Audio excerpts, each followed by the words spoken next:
Hello, hello, bonjour.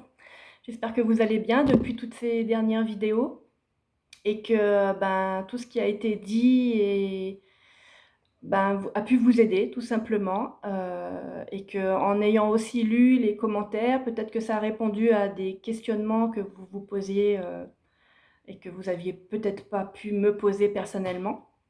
Alors, dans cette vidéo, je vais vous donner des petits conseils lorsque vous commencez à percevoir des petites choses. J'ai pensé faire cette vidéo parce que dernièrement, j'ai eu il y a plusieurs personnes, 3 exactement, presque en même temps. C'est comme si on était en train de me dire, là, il faut que tu fasses une vidéo à ce sujet.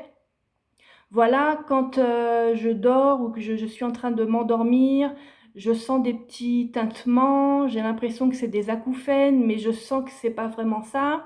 Une autre personne avait peur parce que lorsqu'elle faisait des méditations, alors je ne sais pas si elle va écouter cette vidéo, je lui fais un petit coucou, elle sent des odeurs particulières. Et une autre personne, en fait, tout simplement commence à percevoir des ombres, avoir cette sensation que quand elle est chez elle, il y a des choses qui passent comme ça. Donc, elle les voit du coin de l'œil, donc ça, j'en avais parlé également. Et vraiment, elle a cette sensation qu'il y a quelque chose qui est en train de passer, mais elle ne voit pas vraiment ce que c'est, et donc ça fait flipper, en gros. Ça fait peur. Je vous l'avoue, il y a quelques fois, moi aussi, j'ai eu peur pour certaines rencontres qui sont des fois surprenantes parce que le contexte aussi environnemental peut-être ne s'approprie pas à ce qu'on va recevoir ou ce qu'on va percevoir ou voir simplement. Oui, il y a plusieurs termes et peut-être que pour le vocabulaire, il faudrait qu'on fasse un lexique pour que tout le monde s'entende à ce niveau-là. Donc moi je redis encore une fois, dans la mesure du possible, je sais que c'est pas très facile à faire. Il faut éviter d'avoir cette peur, vraiment dans le cœur en tout cas, de se dire, «Waouh, il y a une ombre qui passe, mais qu'est-ce que c'est? Oh là là, c'est peut-être ça, c'est peut-être ça, c'est peut-être ça». Et en fait, c'est juste l'idée de vous dire, bah, peut-être que c'est un monstre ou je ne sais quoi, hein, comme les enfants quand ils se réveillent la nuit et qui prennent peur. Non, dites-vous simplement que c'est quelque chose de positif et que, s'il est passé à côté de vous, c'est qu'il y a une raison. C'est que peut-être, c'est quelqu'un qui veut vous parler, peut-être que c'est simplement un objet ou quelque chose qui est passé à côté de vous et puis il y avait pas forcément de message particulier. Pour les odeurs, c'est pareil. Une odeur, ça peut être, quelque chose que vous ressentez, dans un plan qui est différent, où il y a aussi une vie qui est en train de se jouer et que vous êtes là à percevoir ce qui est en train de se passer dans ce plan-là. Mais ça peut être aussi un message. Sentir une odeur, ça peut être, tout simplement vous faire vous rappeler un souvenir ou même quelque chose de très profond quelquefois, comme une forme de message hypnotique pour vous dire, que votre inconscient vous dit: «Là, il y a cette odeur-là, si tu te rappelles bien, lorsque tu as senti cette odeur-là pour la première fois, il y avait tel événement, tu étais dans tel environnement, et cetera. Et parce que vous avez peut-être quelque chose à travailler sur cet événement-là. Ensuite, hein, les phases d'endormissement où on se sent pas très bien et que on ressent des choses un peu bizarroïdes, pareil, faut les prendre avec, faut les accueillir tout simplement. Faut pas en avoir peur. Plus vous serez dans la peur et plus vous allez être dans une vibration qui vous emmènera vers des plans qui vont pas vous correspondre. En fait, c'est ce que je pense, hein, personnellement. Voilà. Petit conseil, que j'ai donné par écrit déjà, mais je vais vous le montrer parce que j'en ai des tas. C'est, l'écriture de ce que vous rêvez, de ce que vous percevez, des émotions qui vous traversent et des fois peut-être des émotions d'autres personnes. Vous savez pas comment dire à la personne que vous avez ressenti peut-être son inquiétude, son angoisse, vous l'écrivez et puis quand ce sera le moment, peut-être qu'il faudra simplement la partager. Donc moi, au tout début, je m'étais acheté des petits, alors je les appelle des grimoires, parce que je me considère pas comme une sorcière, mais comme une sourcière, une personne qui est connectée à la source, en tout cas à quelque chose qui fait partie de la création. Et j'avais commencé à écrire dans de petits grimoires comme ça. que j'aime beaucoup. J'aime beaucoup les couvertures anciennes avec des petits fermoirs comme ça. J'en ai des tas. Là, j'en ai un autre avec un scratch.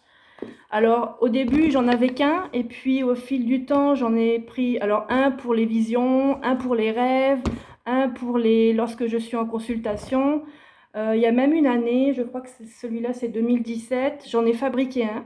Donc, premier jour de l'année, c'était l'atelier du jour. On a pris un cahier, enfin, on était à deux à le faire. On a pris un cahier, et puis tout simplement avec de la colle. Là, c'est vraiment des petites choses, c'est que de la récup, hein. Donc là, il n'y a que le cahier qui était neuf.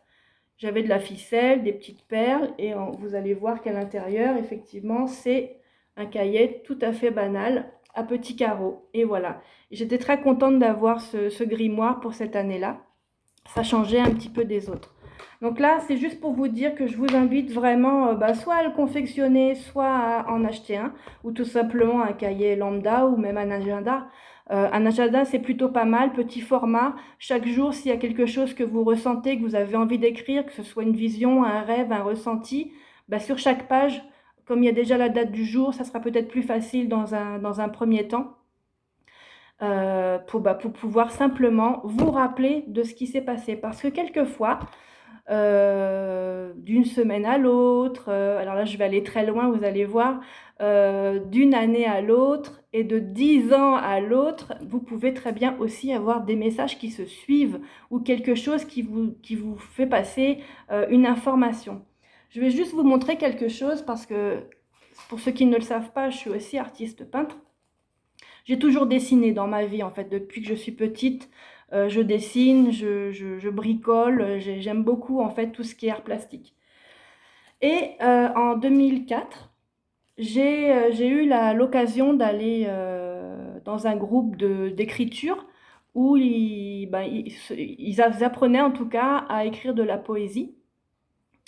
Et puis des nouvelles, des acrostiches, etc. Et puis à la fin de l'atelier, en fait, on m'a sollicité pour venir illustrer les travaux qu'avaient fait les personnes qui étaient en atelier. Et parmi elles, il y avait ce dessin-là. Donc, je ne sais pas si vous voyez bien. Voilà, donc c'est un homme qui est dans la forêt. En tout cas, ici, l'histoire se passait en Guadeloupe. Et il a les pieds dans la rivière. Donc, vous ne voyez pas tout le dessin parce qu'en réalité, il est en deux morceaux. Mais on voit qu'ici, il y a une cascade. Et de l'autre côté, j'avais fait, donc c'était sur 2 pages, il y avait la suite de l'illustration. Donc voilà, le recueil paraît. Et 10 ans plus tard, je me retrouve avec mon compagnon à faire une randonnée en forêt, accompagné d'un guide. Et ce guide-là venait tout juste de découvrir une trace que personne n'avait encore explorée à part lui. Et donc on part avec lui tout simplement en randonnée. Et moi j'aime beaucoup prendre, lorsque je suis en forêt déjà, j'aime le calme, les odeurs, la fraîcheur. Vraiment, c'est un ressourcement profond d'aller dans la nature, surtout quand on a des capacités qui nous prennent beaucoup d'énergie. La meilleure manière de se ressourcer, c'est vraiment d'aller faire une randonnée en forêt et si possible, de marcher pieds nus. C'était la petite parenthèse. Et donc moi, j'aime beaucoup prendre des photos aussi parce que ça m'aide dans mon travail d'infographie, de création. Et d'un coup, je vois mon compagnon donc, qui est en face de moi. Je mets mon téléphone, parce que c'est avec le téléphone, je mets mon téléphone en face de moi pour prendre des photos. Et voilà ce que je prends en photo. Alors, voilà, je vous remontre le dessin. Ça, c'est le dessin en 2004. Et ça, c'est le dessin, la photo qui a été prise presque 12 ans plus tard.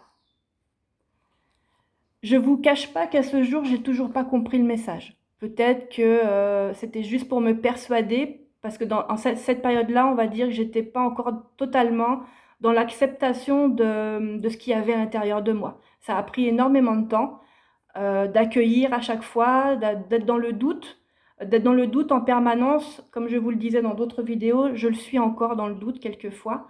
Mais en fait, sur cet exemple-là, sur le coup, j'ai bien compris qu'on était en train de me montrer, bon, bah oui, voilà, tu as su le dessiner, maintenant on te le montre en vrai et voilà, c'était juste une forme de projection dans le futur, parmi tes capacités, voilà ce que tu peux faire. Mais ça n'empêche pas qu'après j'ai continué, mais qu'après on oublie.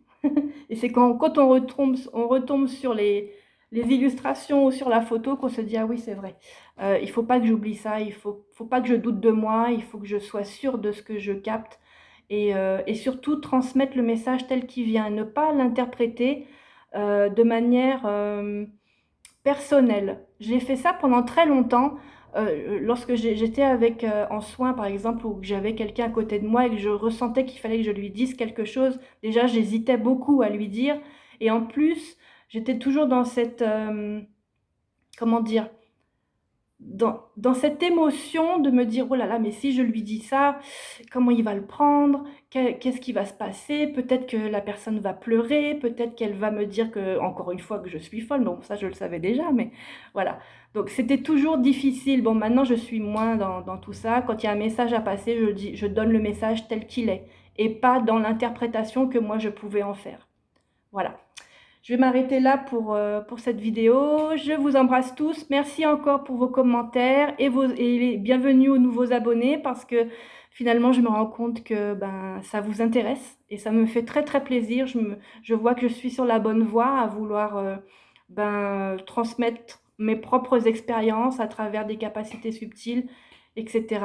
Donc merci encore et merci pour vos encouragements et je vous dis à bientôt.